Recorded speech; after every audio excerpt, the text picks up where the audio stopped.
ഒരു സ്മാർട്ട് ഫോണിന്റെ അൺബോക്സിംഗ് എന്ന് പറഞ്ഞാൽ അതിന്റെ ഫസ്റ്റ് നമ്മൾ അൺബോക്സ് ചെയ്യാൻ ഒരു സ്പെസിഫിക്കേഷൻ ഡീറ്റെയിൽസ് പറയുന്നു. എന്നാൽ റിവ്യൂ എന്ന് പറഞ്ഞു കഴിഞ്ഞാൽ കൃത്യമായിട്ട് കുറച്ച് ദിവസം യൂസ് ചെയ്തതിന് ശേഷം അതിന്റെ ഒരു ഫീഡ്ബാക്ക് പറയുന്നു. അപ്പോൾ നമ്മൾ ഇന്ന് ഈ വീഡിയോയിൽ ചെയ്യുന്നത് നത്തിങ് അടുത്തിടെ പുറത്തിറക്കിയ അവരുടെ പുതിയ സ്മാർട്ട് ഫോൺ ആയിട്ടുള്ള നത്തിങ് 3 എന്ന സ്മാർട്ട് ഫോണിന്റെ ഒരു യൂസ്ഡ് റിവ്യൂ ആണ്. അതുകൊണ്ട് തന്നെ ഈ ഒരു ഫോണിന്റെ ഒരു സ്പെസിഫിക്കേഷനും പരമാവധി പറയാതിരിക്കാൻ ശ്രമിക്കും. നേരെ മറിച്ച് ഞാൻ കഴിഞ്ഞ കുറച്ച് ദിവസങ്ങളായിട്ട് ഈ ഒരു സ്മാർട്ട് ഫോൺ സിം കാർഡ് ഇട്ട് ഉപയോഗിച്ചപ്പോൾ എനിക്ക് തോന്നിയ ഒരു ഫീഡ്ബാക്കാണ് നിങ്ങളുമായിട്ട് ഷെയർ ചെയ്യുന്നത്. ആദ്യം തന്നെ ഈ ഒരു സ്മാർട്ട് ഫോണിന്റെ ഗ്ലിഫ് ഇന്റർഫേസിൽ മ്യൂസിക് വിഷ്വലൈസേഷൻ ഓൺ ആയിരിക്കും. അതുകൊണ്ട് ഉള്ളൊരു കാര്യം എന്ന് പറയുന്നത് നമ്മൾ ഇത്തരത്തിൽ പാട്ടൊക്കെ പ്ലേ ചെയ്യുകയാണെങ്കിൽ ആ പാട്ടിനനുസരിച്ച് അതിന്റെ റിതം അനുസരിച്ച് കൊണ്ടുള്ള ഗ്ലിഫ് ഇന്റർഫേസ് നമുക്ക് കാണാൻ സാധിക്കും എന്നുള്ളതാണ്. അപ്പം ഞാനൊരു സ്റ്റോറി ഇട്ടിരുന്നു. ആക്ച്വലി കാറിനകത്ത് പാട്ട് പ്ലേ ചെയ്യുമ്പോൾ ഈ ഒരു ഫോണിൽ നിന്ന് പ്ലേ ചെയ്യുമ്പോൾ ആ പാട്ടിനൊത്ത് ഈ ഗ്ലിഫ് ഇന്റർഫേസ് എന്നുള്ളൊരു മ്യൂസിക് വിഷ്വലൈസേഷൻ നമുക്ക് കാണാൻ സാധിക്കുന്നത്. അത് കൊള്ളാം. പക്ഷേ കുറേ കഴിയുമ്പോൾ നമുക്ക് ഇത്തിരി ഒരു അനോയിങ് ആയിട്ട് തോന്നും. കാരണം നമ്മുടെ ഫോണിലേക്ക് ആരെങ്കിലും വിളിക്കുമ്പോഴും ഞാനൊരു ഇൻസ്റ്റാഗ്രാം റീലൊക്കെ എടുത്ത് വെച്ച് ഇങ്ങനെ കാണുമ്പോൾ ആ റീലിൽ നിന്ന് കേൾക്കുന്ന സൗണ്ടിനനുസരിച്ച് ഈ ലൈറ്റ് ഇങ്ങനെ തെളിഞ്ഞു നിൽക്കും പലപ്പോഴും ഈ മ്യൂസിക് വിഷ്വലൈസേഷൻ ഓൺ ആണെങ്കിൽ. അതുകൊണ്ട് തന്നെ ഞാൻ പിന്നീട് ചെയ്ത കാര്യം എന്ന് പറയുന്നത് ഈ മ്യൂസിക് വിഷ്വലൈസേഷൻ എന്ന് പറയുന്ന ഓപ്ഷൻ ഓഫ് ചെയ്തിടുകയായിരുന്നു. അതുപോലെ ഈ ഒരു സ്മാർട്ട് ഫോണിനകത്ത് ഞാൻ സിനിമ കാണാൻ പോയപ്പോൾ ഇതുപോലെ എൻ്റെ പോക്കറ്റിലുണ്ടായിരുന്നു.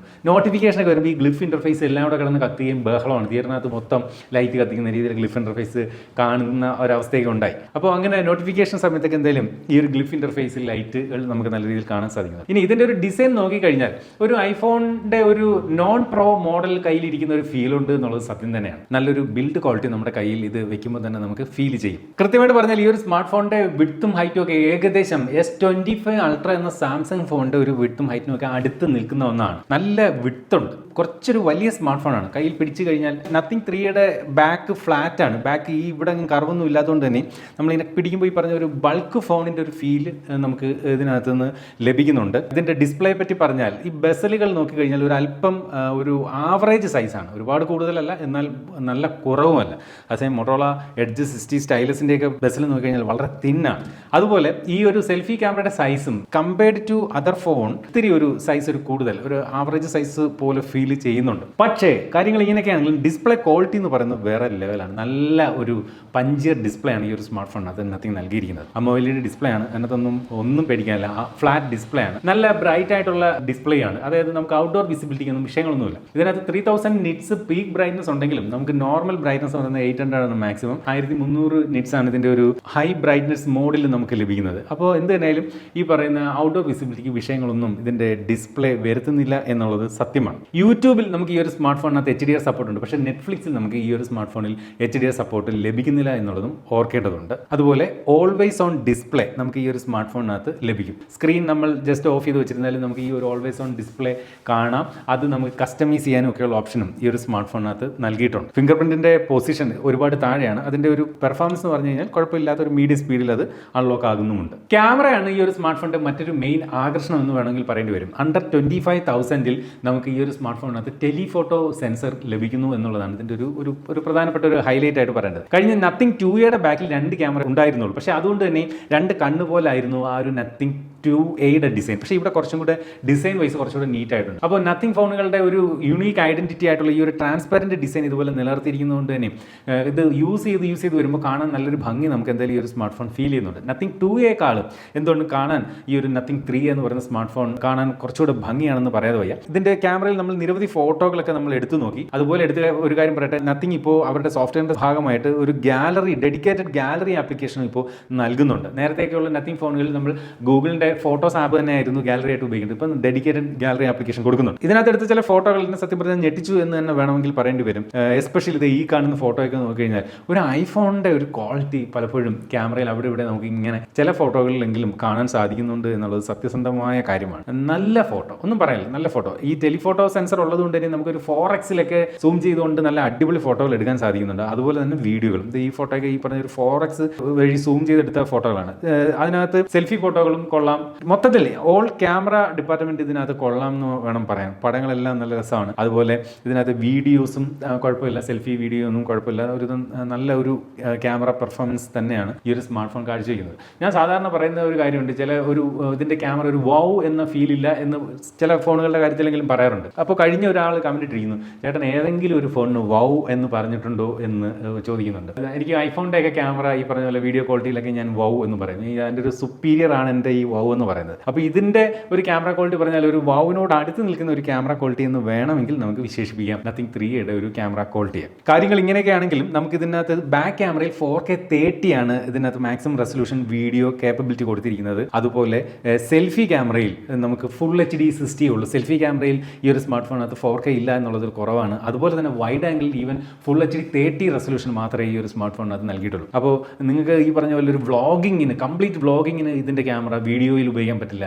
4K റെസൊല്യൂഷൻ ഫ്രണ്ടിലും വൈഡ് ആംഗിളിലും ഇല്ലാത്തത് കൊണ്ട് തന്നെ മൊത്തത്തിൽ ഇതിൻ്റെ ഒരു ഫോട്ടോ ക്വാളിറ്റിയും ക്യാമറ ക്വാളിറ്റിയും വെച്ച് നോക്കി കഴിഞ്ഞാൽ കൊള്ളാം. നല്ല ഒരു ഈ പ്രൈസ് പോയിന്റിൽ നല്ല ഒരു ക്വാളിറ്റിയാണ് ഇതിൻ്റെ ഒരു ക്യാമറ ഡിപ്പാർട്ട്മെന്റ് നൽകുന്നത്. പെർഫോമൻസിലേക്ക് വരുമ്പോൾ കഴിഞ്ഞ കുറച്ച് ദിവസം ഉപയോഗിച്ചപ്പോൾ ഒരു കാര്യം പറയാണ്, ഹീറ്റിംഗ് ഇഷ്യൂസ് ഒന്നും ഈ ഒരു സ്മാർട്ട് ഫോൺ സമ്മാനിക്കുന്നില്ല എന്നുള്ളത് സത്യം തന്നെയാണ്. സാധാരണ പല ഫോണുകളും ചെറുതായിട്ടെങ്കിലും ഒന്ന് വാം ആവുന്ന ഒരു കേസെങ്കിലും ഉണ്ട്. പക്ഷേ ഇത് അങ്ങനെയുള്ള ഇഷ്യൂസ് ഒന്നും ഈ ഒരു സ്മാർട്ട് ഫോൺ സമ്മാനിക്കുന്നില്ല. ഞാൻ പിന്നെ ഒരു സാധാരണ ഒരു ഡേ ടു ഡേ ആക്ടിവിറ്റിയിൽ ഞാൻ അധികം ഗെയിമൊന്നും കളിക്കുന്ന ആളാണ്. അധികം നല്ല ഗെയിം കളിക്കുകയില്ല. ഞാൻ പ്രധാനമായിട്ടും ഫോൺ ഉപയോഗിക്കുന്നത് സോഷ്യൽ മീഡിയ യൂസിനും അതുപോലെ കമ്മ്യൂണിക്കേഷനും വേണ്ടിയിട്ടാണ്. അപ്പോൾ ഗെയിം കളിക്കുന്നില്ല എന്ന് വെച്ച് ഇത് ഈ പറഞ്ഞ പോലെ ഇതിൻ്റെ ഒരു AnTuTu സ്കോർ ഒക്കെ എന്ന് പറയുന്നത് ഏകദേശം 8 ലക്ഷം AnTuTu സ്കോറാണ് ഈ ഒരു സ്മാർട്ട് ഫോൺ ഉള്ളത്. നമ്മളിവിടെ ടെസ്റ്റ് ചെയ്തപ്പോൾ തന്നെ ഏകദേശം 7,94,000 ഒരു AnTuTu സ്കോർ നമുക്ക് കിട്ടുകയും ചെയ്തിരുന്നു. പ്രൈസ് സെഗ്മെന്റിൽ 1.4 മില്യൺ 14 ലക്ഷം AnTuTu സ്കോർ നൽകുന്ന Realme GT60 എന്ന ഫോണൊക്കെ ഉണ്ട് ഇതേ പ്രൈസ് പോയിന്റിൽ. അപ്പം നിങ്ങൾ ഗെയിമിങ്ങിനൊക്കെയാണ് പ്രാധാന്യം കൊടുക്കുന്നതെങ്കിൽ നത്തിങ് 3 നോക്കേണ്ട കാര്യമില്ല. നിങ്ങൾക്ക് Realme GT60 ഒക്കെ ആയിട്ട് പോകാം, അല്ലെങ്കിൽ പോക്കോ F6 ഒക്കെ ഉണ്ട് ഈ ഒരു പ്രൈസ് റേഞ്ചിൽ. ഇതിൽ നിന്ന് മികച്ച പെർഫോമൻസ് കാഴ്ചവെക്കുന്ന ഫോൺ. പിന്നെ എന്തിനാണ് നത്തിങ് 3? ഇതെന്ന് പറയുന്നത് ഗെയിം കളിക്കുന്നവരെ ഒന്നും ഉദ്ദേശിച്ചുള്ളതല്ല. എന്ന് വെച്ചാൽ ഗെയിം കളിക്കാൻ പറ്റില്ല എന്നർത്ഥമില്ല. മീഡിയം ഗെയിം ഒക്കെ നമുക്ക് ഈ ഒരു സ്മാർട്ട് ഫോണിനകത്ത് സാധ്യമാണ്. ഈ ഒരു ഫോണിനകത്ത് നമുക്ക് ഗ്രാഫിക്സ് സ്മൂത്തിൽ സെറ്റ് ചെയ്ത് കഴിഞ്ഞാൽ ഫ്രെയിം റേറ്റ് എക്സ്ട്രീം പ്ലസ്, അതായത് 90 FPS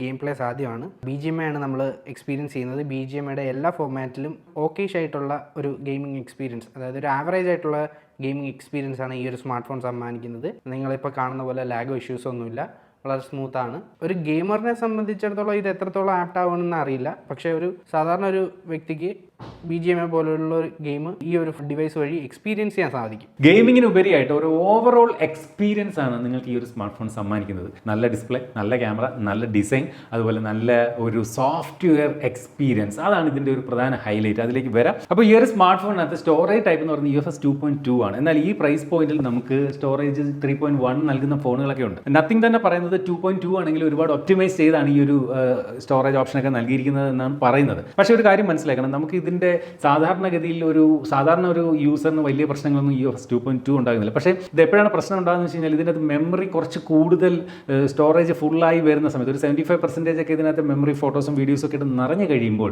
മൊത്തത്തിൽ ഫോണിൻ്റെ പെർഫോമൻസിനെ ആ ഒരു സ്റ്റോറേജ് 2.2 ഒരു ഇമ്പോർട്ടൻറ്റ് റോൾ വഹിക്കും. കുറച്ചുകൂടെ സ്ലോ ആക്കാനുള്ള സാധ്യത അപ്പോഴാണ് കാണുന്നത്. തുടക്കത്തിൽ ഒരുപക്ഷെ അത്തരം പ്രശ്നങ്ങളൊന്നും ഈ ഒരു UFS 2.2 ആയതുകൊണ്ട് തന്നെ വരാനുള്ള സാധ്യതയില്ല. അതുപോലെ ഇതിൻ്റെ മറ്റ് ഫീച്ചറുകളെ പറ്റി പറഞ്ഞാൽ സ്റ്റീരിയോ സ്പീക്കറാണ്, നല്ല ക്വാളിറ്റി ഉണ്ട്. നമുക്കൊരു പ്രത്യേകിച്ച് ഒരു സ്പീക്കറോ അതിൻ്റെ ഒന്നും ആവശ്യമില്ലാതെ തന്നെ നമുക്ക് ഈ ഒരു ഫോണിനകത്തൂടെ തന്നെ സ്റ്റീരിയോയിൽ നമുക്ക് പാട്ട് കേട്ടാൽ നല്ലതുപോലെ ആ ഒരു ഫീൽ ലഭിക്കുന്നുണ്ട്. അതുപോലെ ഇതിൻ്റെ ഒരു ഹാപ്റ്റിക് ഫീഡ്ബാക്ക് എടുത്ത് പറയാനാണ്. വോളിയം കൂട്ടുമ്പോഴും കുറയ്ക്കുമ്പോഴും അതുപോലെ ടൈപ്പ് ചെയ്യുമ്പോഴും ഒക്കെ നമുക്ക് ഫോണിൻ്റെ ബോഡിയിലൂടെ തന്നെ നമ്മൾ അത് ചെയ്യുന്ന കാര്യങ്ങളെ നമുക്ക് തിരിച്ചറിയാൻ ഈ ഒരു ഹാപ്റ്റിക് ഫീഡ്ബാക്ക് നമ്മെ സഹായിക്കുന്നുണ്ട്. അതുപോലെ തന്നെ നിരവധി കസ്റ്റമൈസേഷൻ ഓപ്ഷനുകൾ ഇപ്പോൾ നത്തിങ്ങിൻ്റെ പുതിയ OS പ്രകാരം നമുക്ക് ലഭിക്കുന്നുണ്ട്. ഹോം സ്ക്രീൻ തന്നെ നമുക്ക് ഈ പറഞ്ഞ ഐഫോണിലേതൊക്കെ പോലെ തന്നെ നമുക്ക് കസ്റ്റമൈസ് ചെയ്യാനുള്ള കാര്യങ്ങൾ ഇപ്പോൾ നമുക്ക് ഈ ഒരു smart phone lock screen customise ചെയ്യാം. അതുപോലെ തന്നെ വാൾപേപ്പറിലൊക്കെ നമുക്ക് AI ഉപയോഗിച്ചുകൊണ്ട് നമുക്ക് ഇഷ്ടമുള്ള കസ്റ്റമൈസ്ഡ് വാൾപേപ്പറുകൾ തയ്യാറാക്കാം. അത്തരം ഫീച്ചറുകൾ കണ്ടില്ലേ നമുക്കിപ്പോൾ ഈ ഒരു ഫോണിനകത്തും നമുക്ക് ഇപ്പോൾ ലഭിക്കുന്നുണ്ട്. അപ്പോൾ നിരവധി കസ്റ്റമൈസേഷൻ സാധ്യതകൾ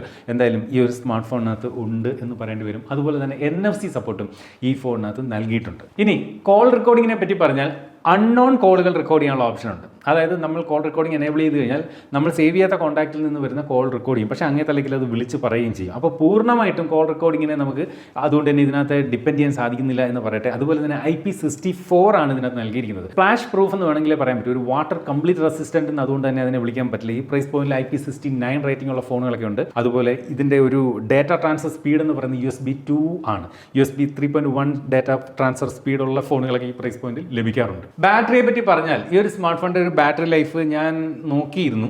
സ്ക്രീൻഷോട്ട് എടുത്ത് വെച്ചിട്ടില്ലെന്നേ ഉള്ളൂ. ഏകദേശം ഒരു 6 മണിക്കൂർ 7 മണിക്കൂറിന് അകത്തുള്ള ഒരു സ്ക്രീൻ ഓൺ ടൈം ആണ് എനിക്ക് പേഴ്സണലി ഇതിനകത്ത് ലഭിച്ചത്. ചിലർക്കൊക്കെ 9 മണിക്കൂർ സ്ക്രീൻ ഓൺ ടൈം നത്തിങ് 3 നൽകി എന്ന് കേട്ടിട്ടുണ്ട്. എന്തെന്നായാലും എനിക്കിപ്പോൾ ഈ പറഞ്ഞ ഒരു 6 to 7 സ്ക്രീൻ ഓൺ ടൈം ആണ് ലഭിക്കുന്നത്. 5000 mAh ബാറ്ററിയാണ്.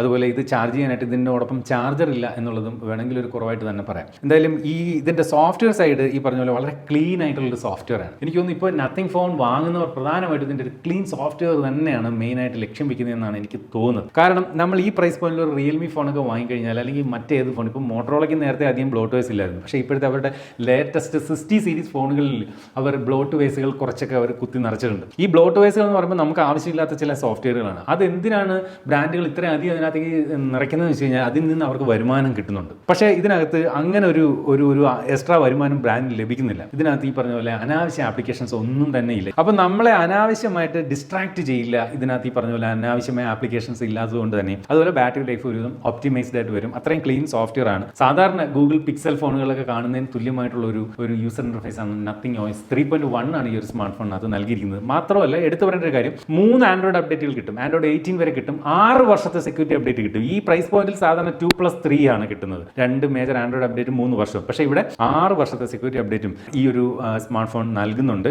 അതുപോലെ തന്നെ ഫോൺ പൊതുവെ നല്ല സ്മൂത്ത് ആണ്. ഈ ഒരു സോഫ്റ്റ്വെയർ കൊണ്ടുള്ള ഒരു ഗുണം എന്ന് പറയുന്നത് നല്ല സ്മൂത്ത് ആണ്. തവണ ഗാലറി ആപ്പ് ഡെഡിക്കേറ്റഡ് ആയിട്ട് ഇപ്പോൾ നത്തിങ് നൽകി തുടങ്ങിയിട്ടുണ്ട്. അതുപോലെ എടുത്തു പറയേണ്ട ഒരു കാര്യം, ഇതിനകത്ത് എസെൻഷ്യൽ സ്പേസ് എന്ന് പറഞ്ഞിട്ട് ഒരു AI സംവിധാനം നൽകിയിട്ടുണ്ട്. അതിനുവേണ്ടി ഇത്തരത്തിലൊരു എസെൻഷ്യൽ കീയും ഈ ഒരു സ്മാർട്ട് ഫോണിനകത്ത് നൽകിയിട്ടുണ്ട്. അപ്പോൾ ഈ ഒരു കീ ഇത്തരത്തിൽ സിംഗിൾ പ്രസ് ചെയ്ത് കഴിഞ്ഞാൽ നമുക്ക് ഇത്തരത്തിൽ കാണുന്ന സ്ക്രീനുകളെ സ്ക്രീൻഷോട്ട് എടുത്ത് അതിനൊരു ഡിസ്ക്രിപ്ഷനൊക്കെ നൽകി കൊടുത്ത് നമുക്ക് ഇതിനകത്ത് എസെൻഷ്യൽ സ്പേസിൽ സ്റ്റോർ ചെയ്ത് വയ്ക്കാൻ സാധിക്കും. ഇപ്പോൾ ഒരു ന്യൂസ് ആർട്ടിക്കിളൊക്കെ ഞാൻ എസെൻഷ്യൽ സ്പേസിലേക്ക് ആഡ് ചെയ്ത് വെച്ചു. അപ്പോൾ AI-യുടെ സഹായത്തോടു കൂടി ആ ഒരു ന്യൂസ് ആർട്ടിക്കിൾ വന്നിരിക്കുന്ന കാര്യത്തെ സമ്മറൈസ് ചെയ്ത് വരെ നമ്മളെ കാണിക്കും. അതിനകത്തൊക്കെ എന്തെങ്കിലും ടൈമിങ്ങോ, ഇപ്പോൾ ഉദാഹരണത്തിന് IPL-ന്റെ ഒരു കളിയുടെ കാര്യം ന്യൂസ് വന്നപ്പോൾ ഞാൻ ജസ്റ്റ് സ്ക്രീൻഷോട്ട് എടുത്ത് വെച്ചപ്പോൾ അന്നത്തെ IPL-ന്റെ കളി തുടങ്ങുന്ന സമയത്ത് എനിക്കൊരു ഷെഡ്യൂളർ പോലും ഇതിൽ നിന്ന് കേൾപ്പിച്ചിരുന്നു. അങ്ങനെയൊക്കെ നമ്മൾ സ്ഥിരമായിട്ട് ഈ ഒരു ഫോൺ ഉപയോഗിച്ചാൽ ഈ ഒരു എസെൻഷ്യൽ സ്പേസ് ഒരു ഗുണകരമായി മാറും.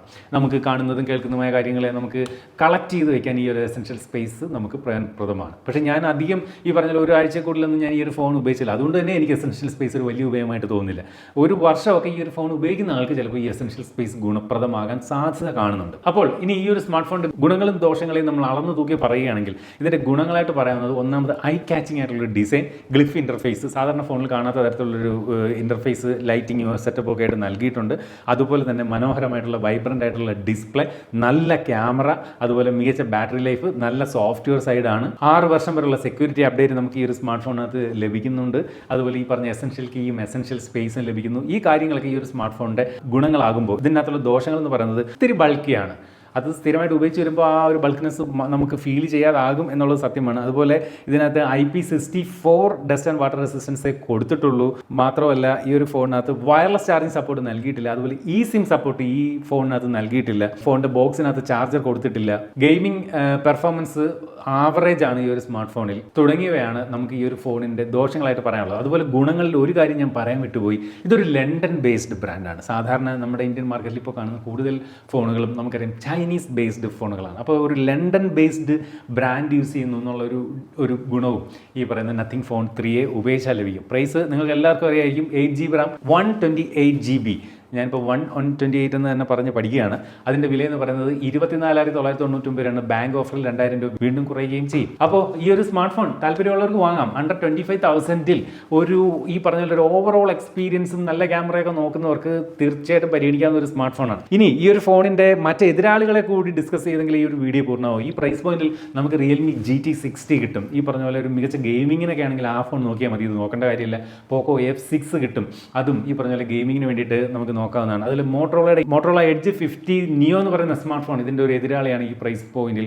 അതുപോലെ മോട്ടറോളയുടെ എഡ്ജ് 60 ഫ്യൂഷൻ ഈ പ്രൈസ് പോയിന്റിൽ ഇതിനൊരു എതിരാളിയാണ്. അപ്പോൾ ഇതെല്ലാം മനസ്സിൽ വെച്ചുകൊണ്ട് ഈ പറഞ്ഞ പോലെ ഇതിൻ്റെ സോഫ്റ്റ്വെയറും ക്യാമറയൊക്കെയാണ് ഈ ഒരു ഫോണിൻ്റെ പ്രധാന ഹൈലൈറ്റ്. ഈ പറഞ്ഞ പോലെ ലണ്ടൻ ബേസ്ഡ് ബ്രാൻഡുമാണ്. എന്തായാലും ഇതാണ് എനിക്ക് ഈ ഒരു സ്മാർട്ട് ഫോൺ കഴിഞ്ഞ കുറച്ച് ദിവസങ്ങളായിട്ട് ഞാൻ സിം കാർഡ് ഇട്ട് ഉപയോഗിച്ചപ്പോൾ എനിക്ക് തോന്നിയ എക്സ്പീരിയൻസ്. ഇനി അടുത്തതായിട്ട് ഞാൻ സിം കാർഡ് ഇട്ട് ഉപയോഗിച്ച് റിവ്യൂ ചെയ്യാൻ പോകുന്ന ഫോൺ ഏതാണെന്നും നിങ്ങളെ ഈ ഒരു വീഡിയോയിലൂടെ തന്നെ അറിയിക്കാം.